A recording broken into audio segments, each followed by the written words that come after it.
All right. Hello, folks. We are live for the pre-summit orientation for the PPC Mastery Summit, which is starting tomorrow. So we're going live on YouTube, Facebook, and LinkedIn. So would love to know where folks are joining us. So if you can hear me, so tap, is this on? So we're running a couple minutes late because we literally had technical difficulties. That's what happens when you go live. So if you can hear us, please click that little thumbs up icon or just write a little note in the chat to let us know you can hear us.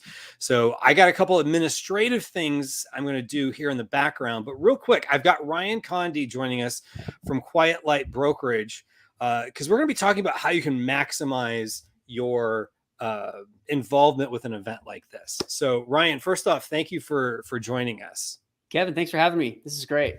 Yeah. So this is always fun doing these type of things, and thank you to Quiet Light for sponsoring not just this event, but also a lot of other things in the e-commerce community. So I think people must be able to hear us because Lori Turk did say that she's joining us from Vancouver, so must have heard. So thank you, Lori, for quelling some of those fears of mine. But real quick, Ryan, just do you mind giving a quick overview? Who are you? What do you do? We'll get a little bit more into Quiet Light Brokerage and what Quiet Light does, but if you don't mind just kind of introducing yourself real quick. Yeah, you bet. So I'll take the last 15 years and turn it up into about 40 seconds here. There we go.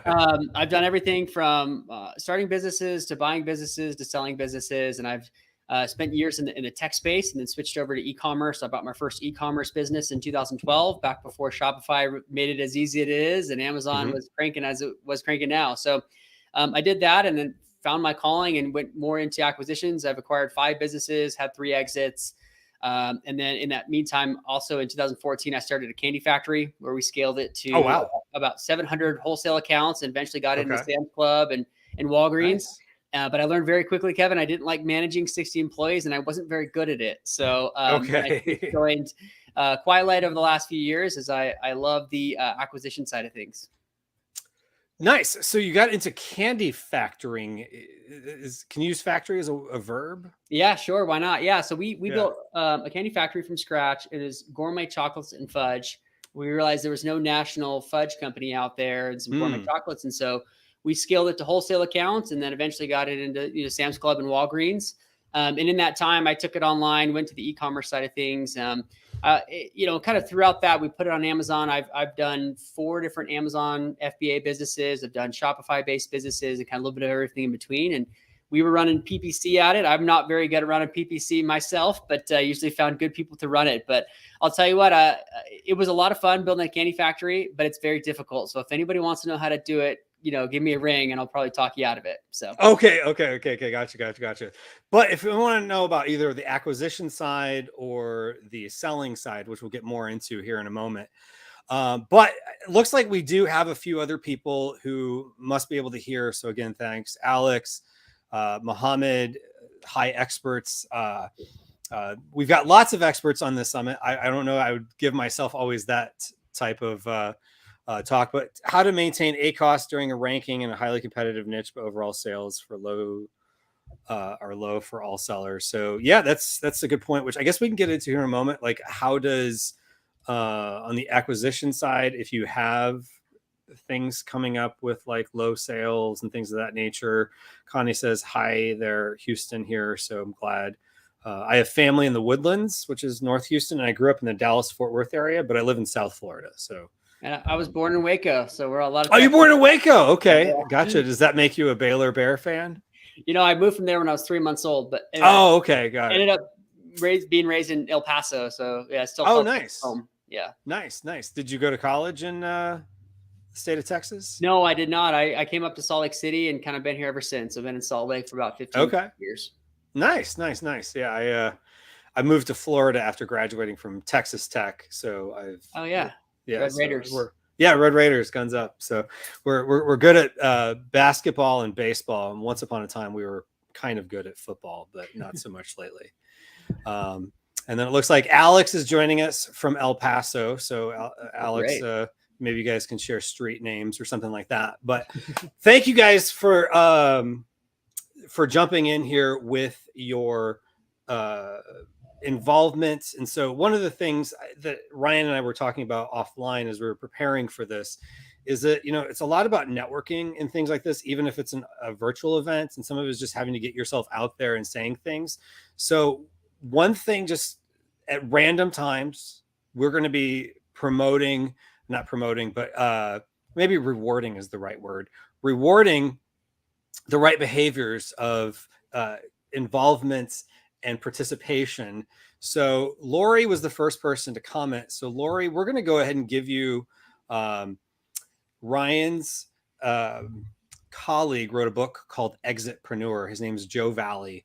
Great guy. He is going to, someone's going to send you the book. So shoot me, Kevin at maximizingecommerce.com, your address, and we will get that book to you. There, Lori Turk in Vancouver, British Columbia. Looks like Muhammad is saying, joining us from Islamabad in Pakistan. Welcome. And Shane is joining us from Orlando. Before I moved down here in 2014-ish, I used to live in the Orlando area for about 15 years. So we can all share lots of stuff. We also got Charlotte, North Carolina in the house. So we got lots of folks from all over the US and the world on other sides of the planet. And I know some people wanted to join us, but they're in another place where they're probably sleeping right now. So for those folks, welcome to the replay. And so, tell us a little bit. One of the hot topics lately, Ryan, has been all about selling your business. Everyone's talking about wanting to sell their business. What are some things that we got lots of people still jumping in with where they're from. So we got Denver in the house. So more giveaways will be coming soon. So you don't have to jump too hard on that cursor. We'll be doing more giveaways soon. But tell us, Ryan, what are some things to think about if you're thinking about selling your business? Because I know most people probably joining us have kind of the dream of selling their business. Maybe a handful might want to be thinking about buying one, but generally the topic in these summits tends to be more about growing your business. So maybe one day you can sell it. Yeah, that's a good question, Kevin. So in trying to do some high level here, there's a few things. Every business that you're going to be a part of, like you're not going to be a part of that business forever, right? You're going to want to exit. Life's going to change.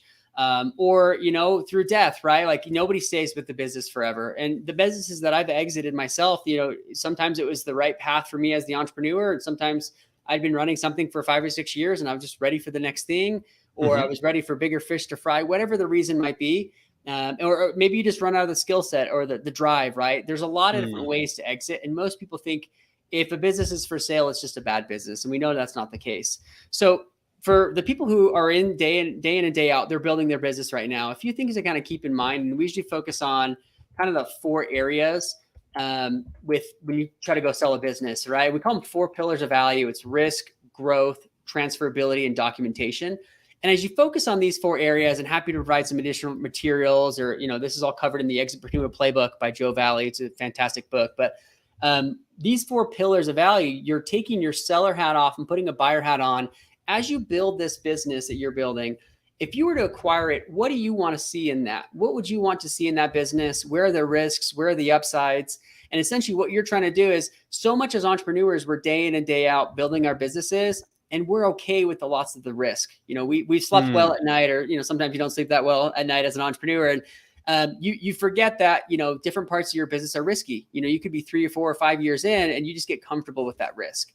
So as you think about selling, you think about these 4 areas: risk, growth, transferability, and documentation. And you're trying to put yourself in the buyer's shoes of what do they want in your business? And your business better than anybody else in the world. So it's really up to you to start preparing your business in a way where someone can come in and you're reducing the amount of risk that a new owner would have.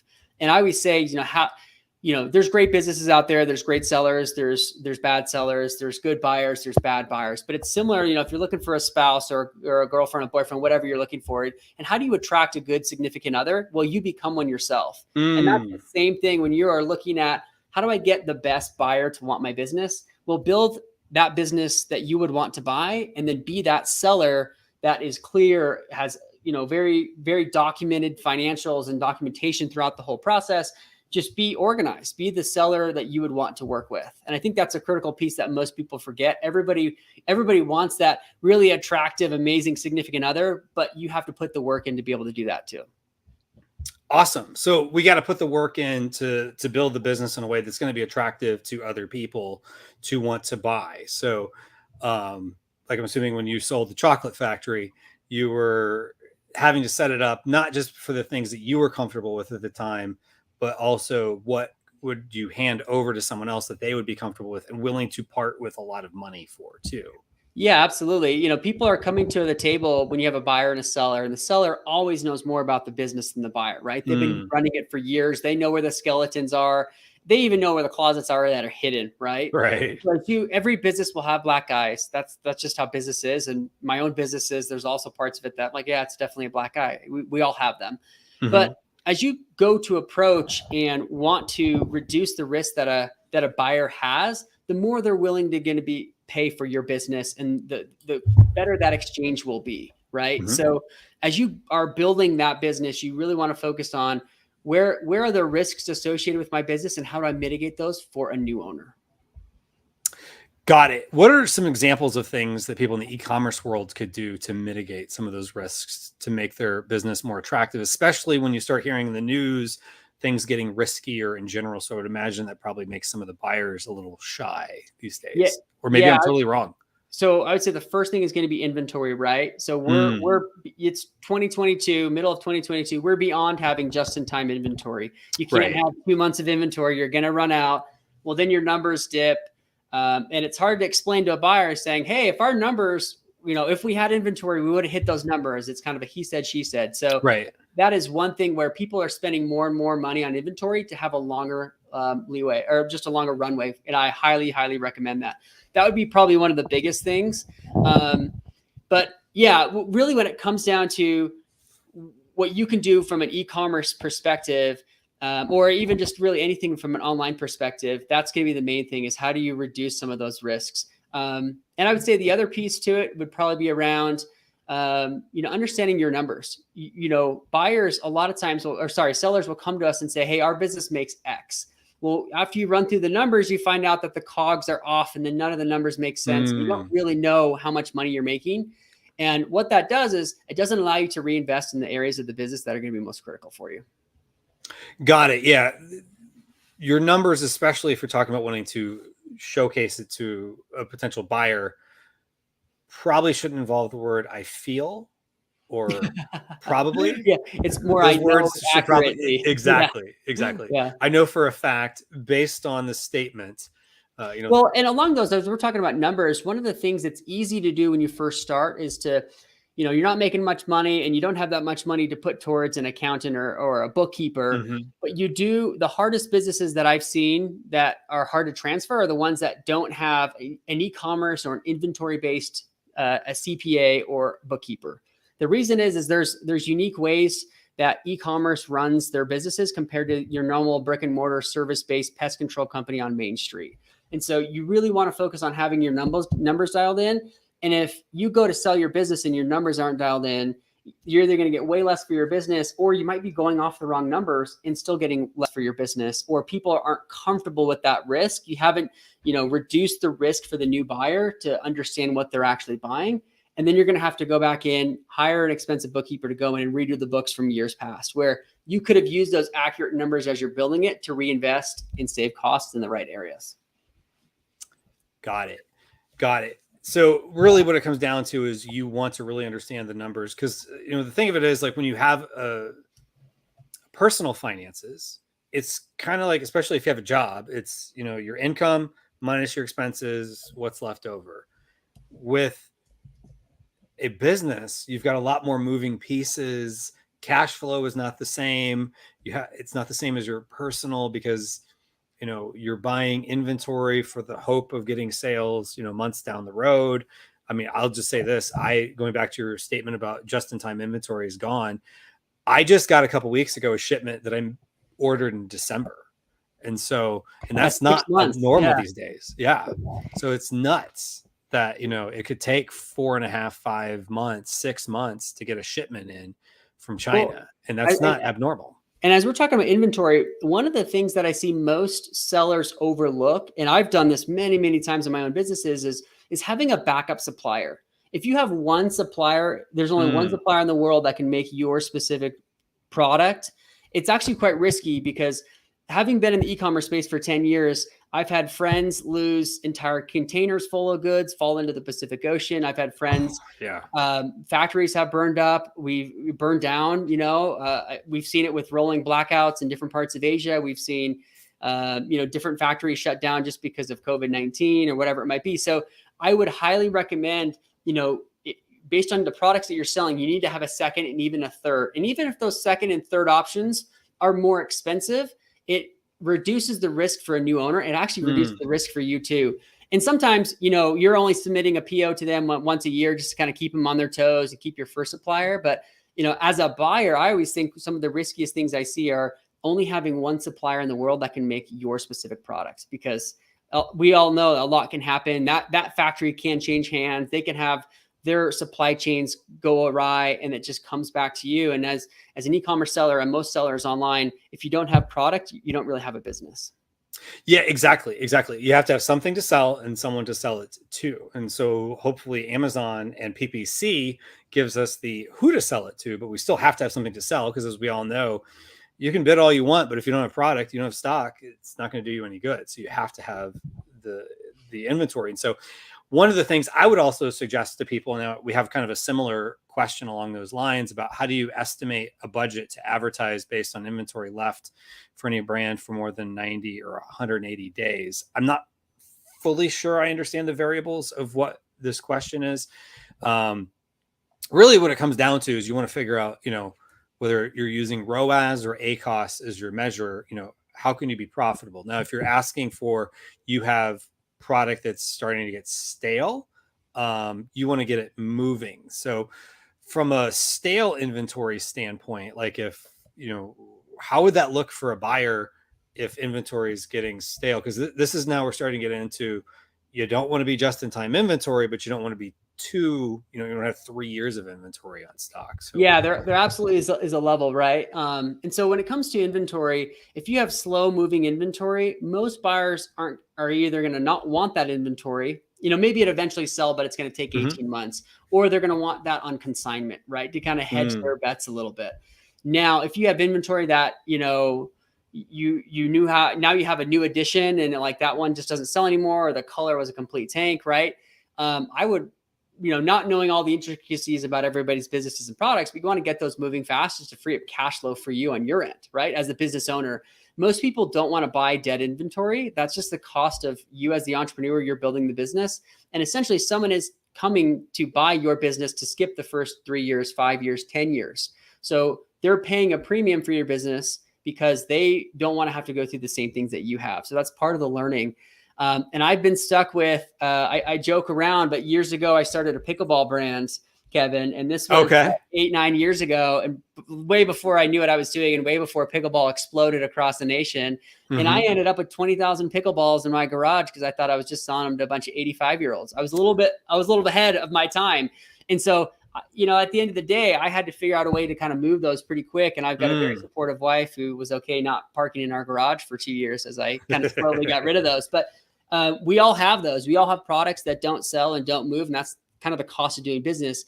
When you do find yourself in those positions, you do want to move those quickly. And a buyer doesn't want to take on dead inventory. And there's kind of two different types of dead inventory. One is it's going to sell. It's been selling for years, but it's going to take 18 months to go through it. That's more of a consignment option.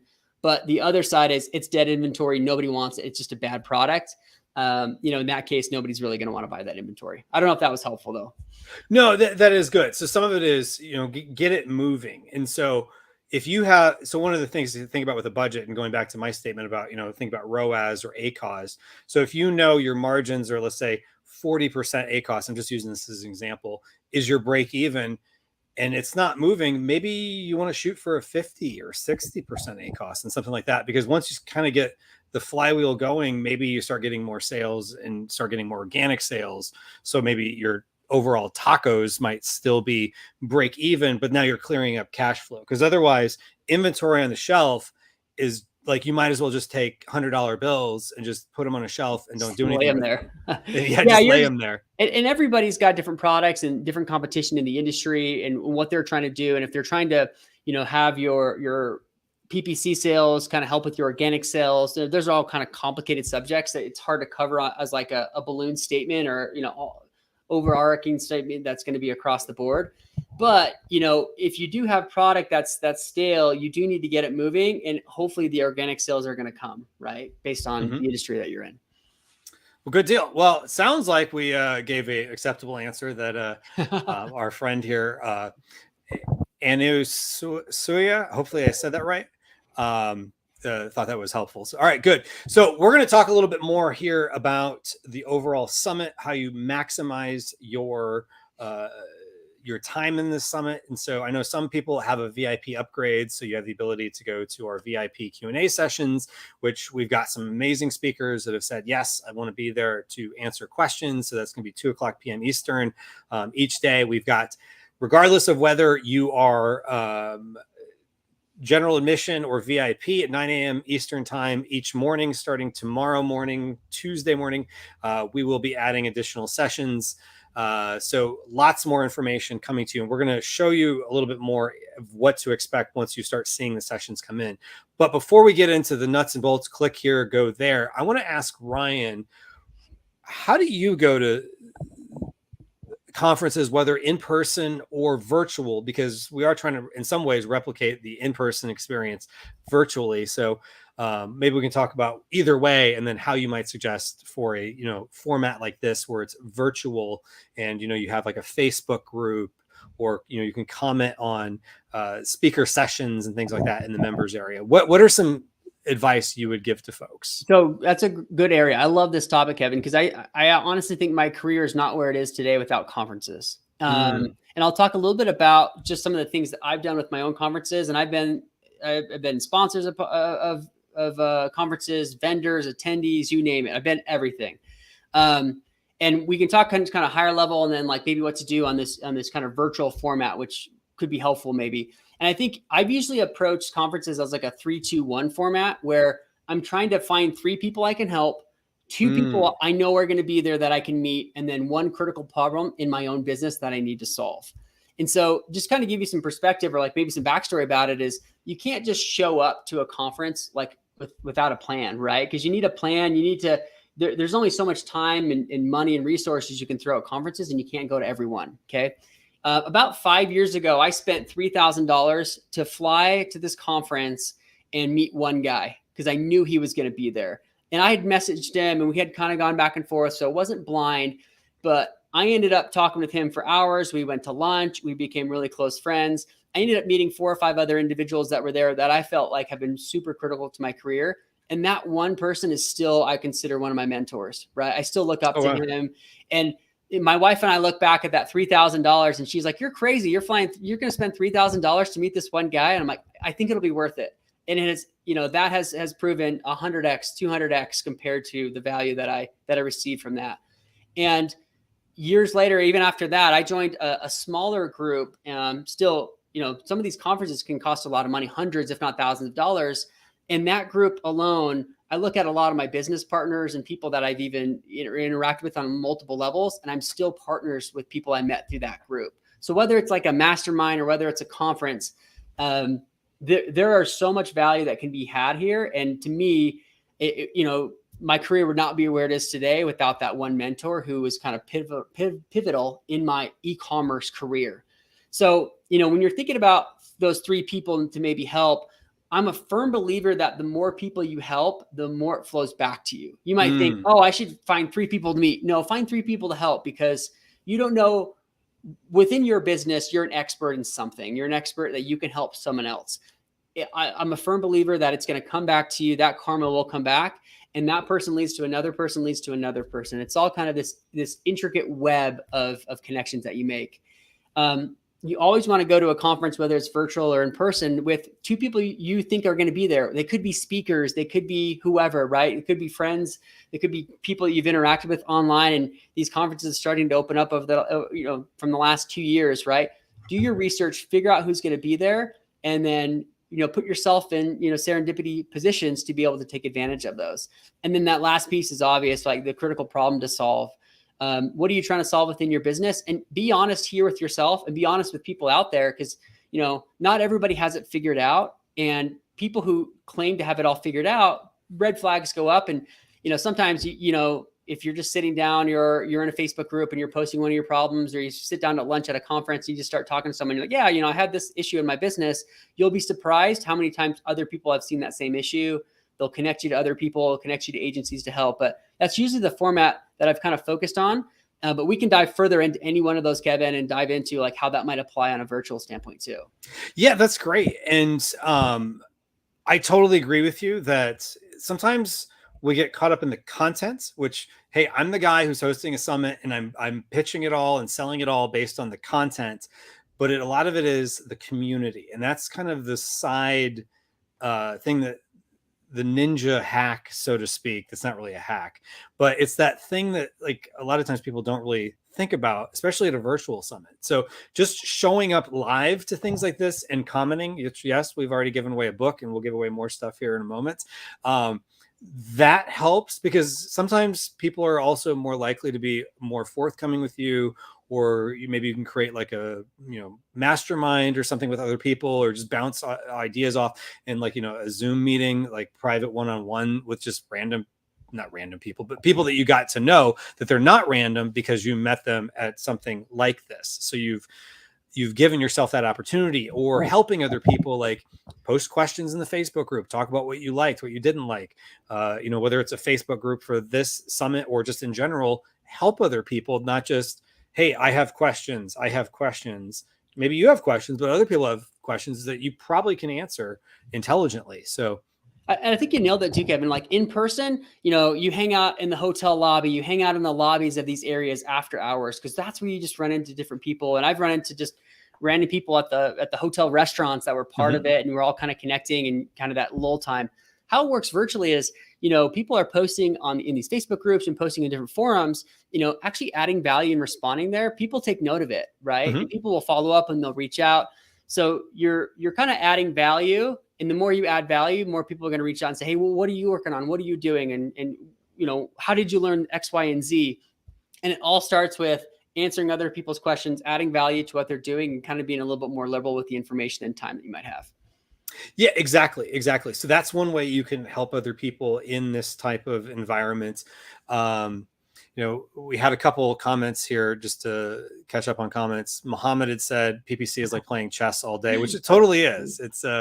It's definitely apropos, so to speak. But William Kuhn says, focus, take action one step at a time, control what you can, and take action. And that's, I think, one of the main things is that when you attend something like this, don't just get excited about what you learned and then don't do anything with it. You got to take action on it. And another comment William mentioned was one thing to remember is the people who attend are also there for a reason, maybe be a catalyst to help them connect the dots. And that's an excellent point, that if you can help create a little clarity for someone else, we oftentimes can see the blind spots in other people, and they can see our blind spots that are hard to see. And it's like, sometimes I'm guilty of this. It's hard to eat your own cooking. So if you can help other people notice the cooking in front of them, if that's a good analogy. No, that's great. I really like that, William. And I remember years ago, I had a problem, and my mentor actually said, hey, approach that a problem like it was your brother, like it was your brother's problem. Because all of a sudden you take the emotion out of things, and you almost need like an out of body experience to look at it from a different angle. And you get that at these events. And a lot of times you're going to work through, your own problems that you're having within your own business to be able to fix those. Yeah, absolutely. All right. So let's do this real quick. Let's take a little break from talking about conference stuff, and let me share my screen maybe. All right. So this is the Exitpreneur Playbook, written by Ryan's colleague, Joe Valley. It's an excellent book. we're going to give away a copy. So if you're interested, write in the chat, exit, EXIT, as in, see the little, my cursor's in another spot. There we go. The little red here, the word exit, is you see it highlighted at a couple places in red. So just write the word exit. Doesn't matter if it's caps or lowercase, just write exit in the chat, whether you're Facebook, YouTube, or joining us on LinkedIn. Just type in the word exit, and then we're going to pick a winner here shortly. And then we can provide some other free chapters and other downloadable resources to everybody here too. Absolutely. So everybody's going to be a winner. I like it. Well, let me kind of explain a little bit about this book. And I joke with Joe, because if I had read this book before my last exit 3 years ago, I think I would have saved a lot of money and made a lot more money too at the same time. So, and this wasn't my first rodeo. I'd done this a bunch of times. So really the Exitpreneur Playbook is for the people building their businesses right now that are a few months or a few years away from wanting to sell their business, because this playbook will teach you what buyers are looking for and how to mitigate that risk for them and essentially build that business from now, right? Because if someone, if you go to sell your business and you're like, I need to sell my business next month, you don't have time to fix a lot of the issues that you have in your own business. But if you're a year, 2, 3, 5 years ahead, you've got plenty of time to actually work through a lot of these issues within your own business. And this playbook will basically outline it story by story, line by line. There's a lot of great resources within this book. Yeah, excellent. All right. So we've got so far 1, 2, 3, 4, 5, 6, 7, 8, 9, 10, 11, 12 people have put in, and I'm trying to skip in some cases. I think people are really excited and they put it in like 4 times. The word exit. So I understand the enthusiasm, and the enthusiasm is exciting, but we're only going to count 1 entry. So, so if you don't mind, Ryan, go ahead and give me a number between 1 and 12. 10 is my lucky number. 10. Okay. So 1, 2, 3, 4, 5, 6, 7. That's a duplicate. 8. Is that a duplicate? Yeah, it's duplicate. 9, 10. Make sure I did that right. Yep. Okay. So your Amazon VAT-ish, which I'm assuming this is someone who also helps people with Amazon VAT. This could be impactful. Email me, kevin@maximizingecommerce.com, your address, and we will figure out how to get you a copy of the book. Again, kevin@maximizingecommerce.com. Congratulations on your book. So exciting stuff. So, all right. So let's talk a little bit about the summit itself. And so we're all here for the PPC Mastery Summit. So the exciting thing is we've at this point exceeded our numbers from last year, and there's still people buying tickets today, tomorrow, Wednesday, and we'll probably sell until 4 or 5 o'clock on Thursday. So this is going to be a hugely successful summit. So thank you to everyone who's helped support the summit and joined the summit. And I know a lot of people are just excited to get into the content, to start learning from really just amazing lineup of expert speakers on the topic. So I want to go over some things. So we gave some general conference ideas for the community part, but I know a lot of people are like really excited about the just the overall sense of how you can take advantage of the content. So you should have already received an email with login credentials to the Maximizing E-commerce portal.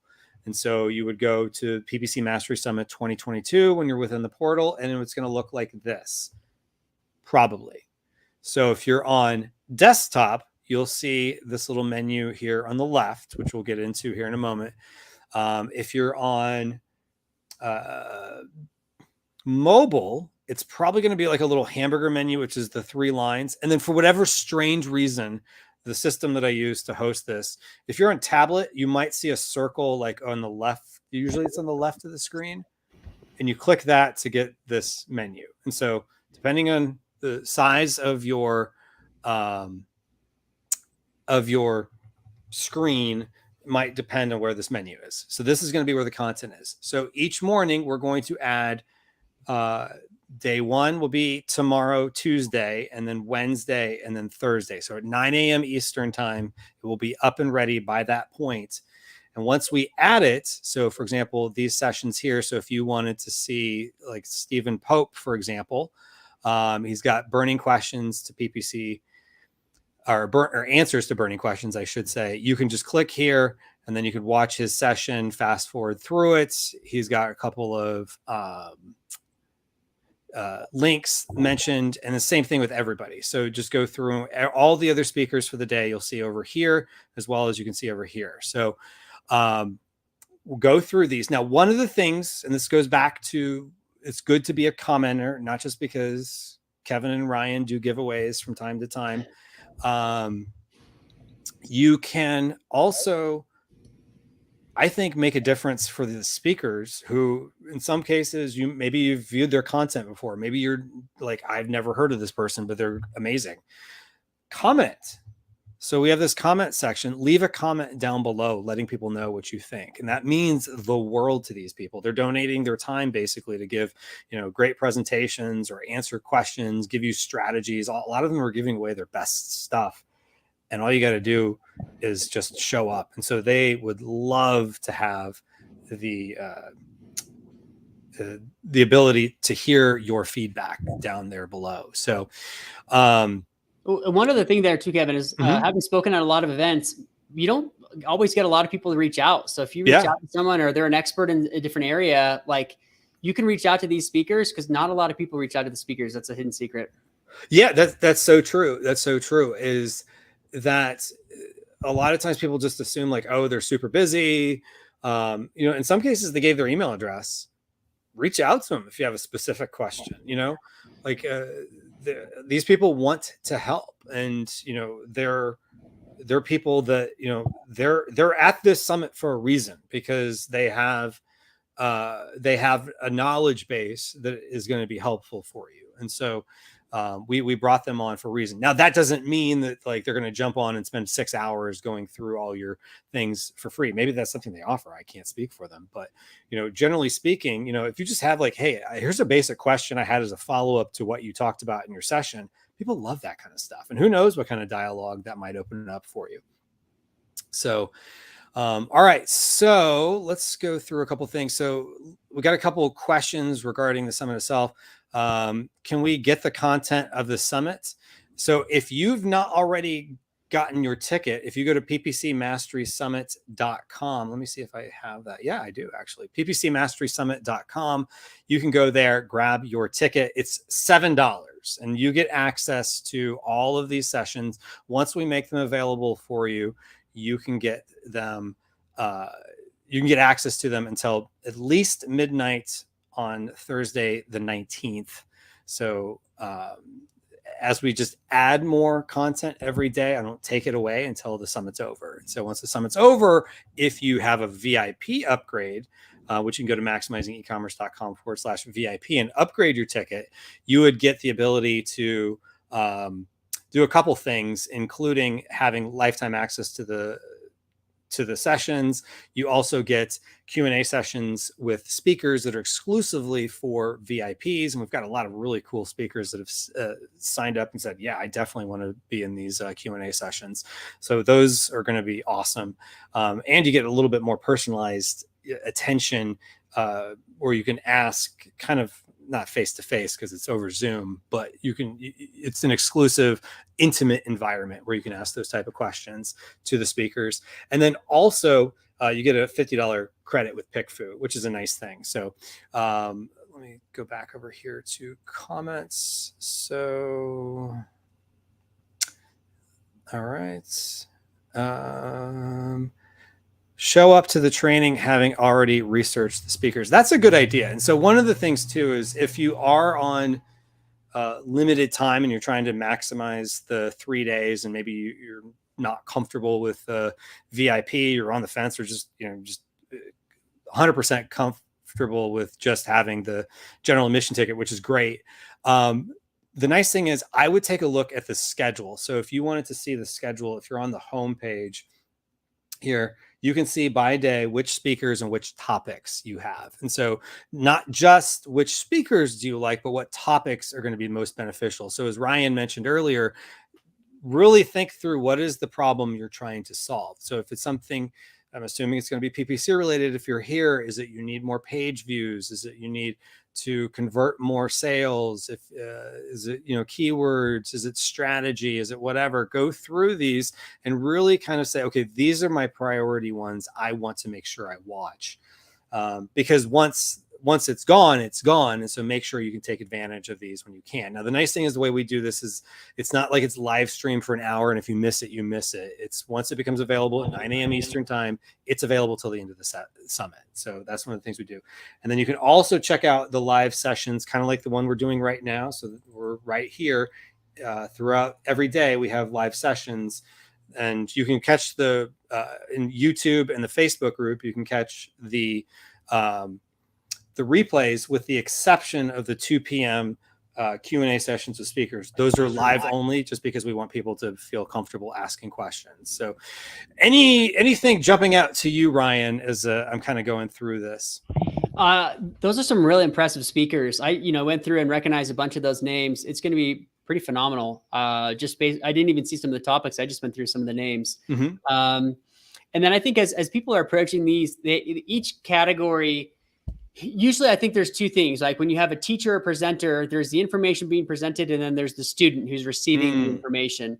And a lot of times when students say, oh, this is so boring or whatever, this isn't applicable to me, it's because they're not actually putting their own business in the shoes right there. So I think it's critical that as you go to each one of these sessions, you're just looking for one or two tidbits to take away from this that you can apply to your business. You're not trying to, you're not going to solve world hunger by going to one of these things, right? But if you go to like Stephen Pope's, the first one, my Amazon guy, he's very, very good at Amazon SEO.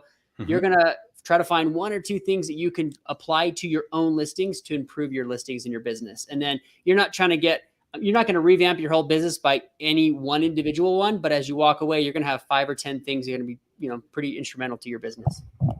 Yeah. And that's a good point. Like, what are the things that are going to be most instrumental and most impactful? Now, I was messaging back and forth with someone who's like trying to figure out a strategy so they could watch all of these sessions over the 3 days of the summit. Now, if that's what you want to do, hey, have at it. That's great.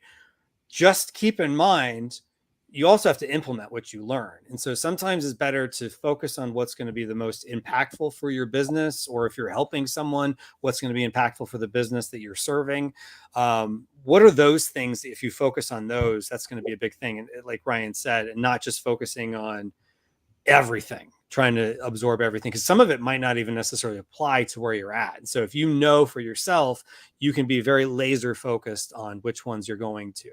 Yeah, Kevin, I'm a big fan of, we've talked about just-in-time inventory, just-in-time manufacturing. I'm a big fan of just-in-time information. So yes, I can spend a bunch of time and learn something that I might use 2 years from now, but it's not that applicable, and I'm not going to be that interested in, I'm probably not going to remember because I got a bad memory, right? But if I know there's 2 or 3 pieces in my business that I'm having issues with, that's the area that I need to focus on and learn. And then just make sure you go to those, 2 or 3 sessions that are going to really highlight those. Yeah, absolutely. All right. So one thing we're going to do here real quick is, I know some folks have joined this, have already got their VIP upgrade, but some people might be interested in potentially giving away a VIP upgrade. So we're going to give away a VIP upgrade. So let me change up the screen here. So let's do this. So we've got, Mohammed said, thank you, Kevin, for bringing all these experts.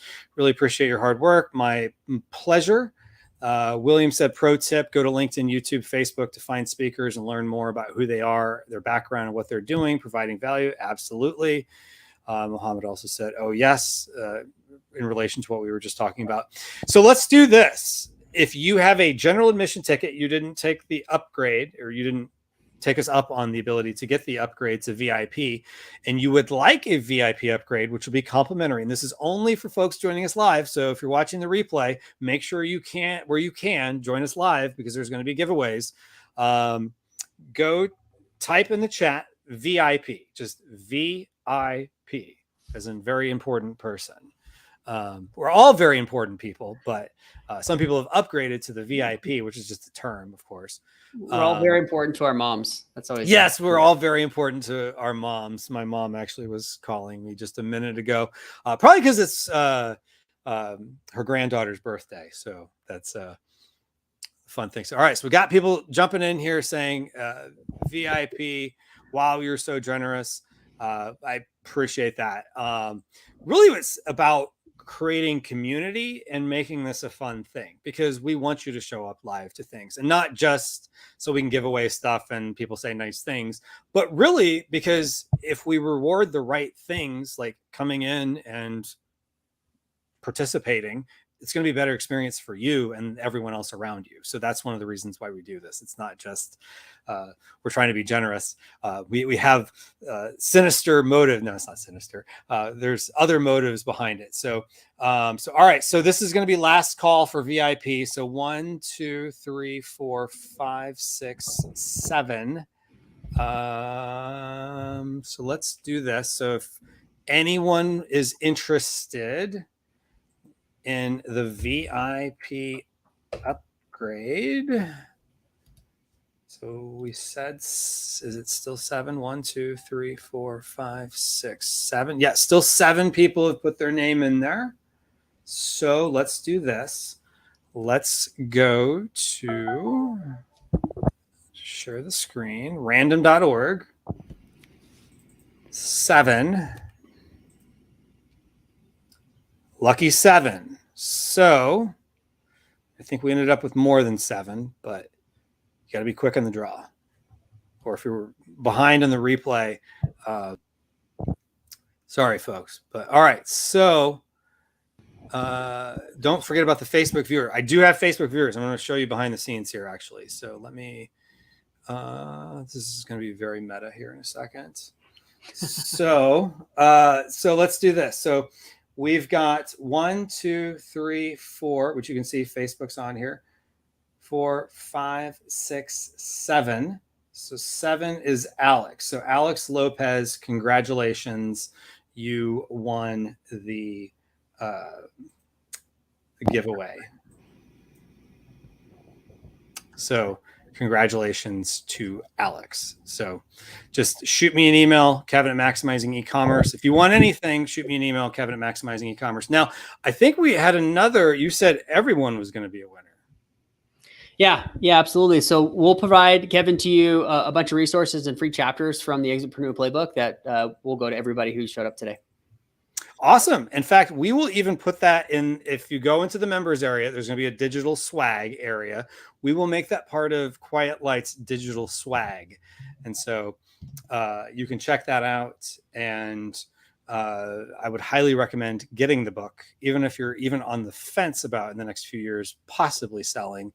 And if folks wanted to talk to someone more about, hey, maybe in the next 18, 24 or somewhere down the line, I'm thinking about actually selling my business, where would they go?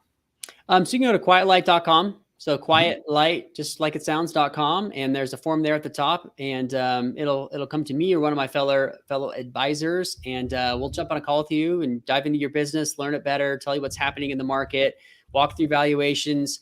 We'll give you a brief range of probably where you'll land right now with your business. And that way you can walk back into that goal, right? Everybody has an exit goal. Sometimes it's timing, sometimes it's money. It's always this kind of cocktail blend. And it's always helpful to know where you're starting. So if you're trying to get to X, we need to see where you're at, and then we're going to work our way backwards into that. Awesome. So really appreciate all the wisdom that you've shared here. So definitely recommend folks do what they can to really make this impactful for your business, so that in a year from now, you're looking back and saying, wow, I'm really glad I attended the PPC Mastery Summit. I'm glad I went to that pre-summit orientation the day before. And so that you're really getting the most you can out of this. And definitely recommend folks go to quietlight.com, which we've got there on the screen. And just like it sounds, quietlight.com. And we will put in the digital swag area where you can sign up for, it's a free chapter of the book, Brian? Yeah, sorry, 3 free chapters. Yep. 3 free chapters. 3. Yeah, we're going big here. Oh, wow. You guys aren't messing around. So So appreciate you doing that. We had a congratulations to Alex. Somebody said that they wanted this, so this is good. Alex says, woohoo, thank you for the VIP upgrade. Muhammad thanked us for doing this. Angelique thanked us. William is a question. Is this book relative to a brand owner who's interested in an exit strategy where they're only seller on e-commerce? Yeah, good question. Yeah, absolutely. So this will be tied to, whether you're selling a brand that's similar to other brands or whether you're the only one in the category with, IP that protects it. Absolutely. Awesome. And so, and on that note, yay, awesome 3 chapters. So if you want a book, make sure, and we can always go back and watch the replay. So we're all honest people here. So just email me your address if I told you were a winner of the book itself. And if you won the free 3 chapters, which is everybody, look in the digital swag area. It'll be there later on, at least by tomorrow morning when the content comes out.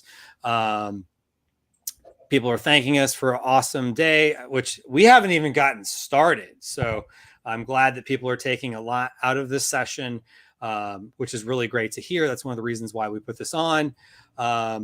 And, people are saying that they're excited for tomorrow. And so with tomorrow, just as a reminder, tomorrow at 9 a.m. Eastern time, we will make some of the content available in the members area. So if you haven't gotten in there, at least try to make sure, your password work, how to click around and find stuff. If you have any questions, feel free to let us know. If you signed up for the summit and you can't find your user ID and password, check your inbox from Kevin Sanderson. If you don't see it there, first place to look is your spam and junk folder. For whatever reason, some email providers don't like username and password being sent to you. And that's how our system works. And so check your spam folder. And if that still didn't work, we can always resend it to you. So that's not a problem. And then also we can just double check to make sure there's nothing wrong with your email address, like in our server or whatever the case is, because we want to make sure you're taken care of. So 9 a.m. Eastern time tomorrow morning, which is Tuesday, the 17th, we will start having content become available for everyone. So Ryan, thank you for being our esteemed guest here. This is good stuff, and appreciate everyone for joining us live. And we look forward to seeing you also, for those of you watching, 10 a.m. Eastern time for the opening session. And I can promise you lots of good giveaways for that. So make sure you join us there. So thank you so much. Thanks, and Kevin. We'll see y'all in the summit.